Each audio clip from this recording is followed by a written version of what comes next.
పేట మండలం ఇంద్రపాల గ్రామం నుండి 60 మంది రైతులము వరి పండించినటువంటి రైతులు మేము 47 రోజుల నుండి ఒడ్లు ఆరబెట్టి ఐకేపీ సెంటర్ పిఏసి సెంటర్ వాళ్ళకు కన్సల్టింగ్ చేసి ఒడ్లు కొనమని చెప్పి కొనకపోయేసరికి కలెక్టర్ దగ్గరికి కనీసం 8-9 సార్లు రావడం జరిగింది. కలెక్టర్ దగ్గరికి వస్తే స్టేట్ కలెక్టర్ దగ్గరికి పోమంటారు, స్టేట్ కలెక్టర్ దగ్గరికి పోతే ఆర్టీఓ దగ్గర పోమంటారు, ఆర్టీఓ దగ్గర పోతే ఎంఆర్ఓ దగ్గర పోమంటారు.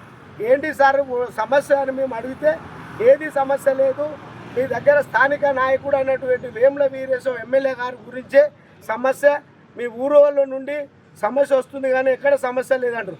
సార్ మేము రైతులం కాదా, మేము పంట పండించలేదా, మా ఒడ్లు కొనకూడదా, మరి ఏంది సార్ సమస్య అంటే వాళ్ళు సమస్య సృష్టించినందుకు గ్రామం పెద్ద విలేజ్ 4600 ఓట్లు కారు గుర్తు అభ్యర్థి టీఆర్ఎస్ అభ్యర్థి గద్దాసు విక్రమ్ గెలిచిండని కక్షతో మీరందరూ ఒక సైడు ఓట్లు వేసిరని చెప్పి మా ఓట్లు కొనుక్కుంటా ఈరోజు వేముల వీరేశం చేస్తున్నాడు.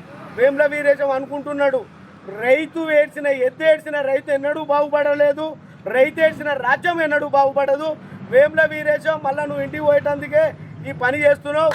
ఈ మాటలు నీకు వర్తిస్తాయి, మమ్మల్ని కొడతావో చంపుతావో మా ఒడ్డు కొనకపోయినా బాధ లేదు. కానీ మేము ఏ ధర్నాలు ఏ కార్యక్రమాలు చేసి ఎవడో ఒకటి గ్యాస్ను పోసుకొని పెట్రోల్ పోసుకొని సస్తేనే ప్రభుత్వం దిగొస్తుంది.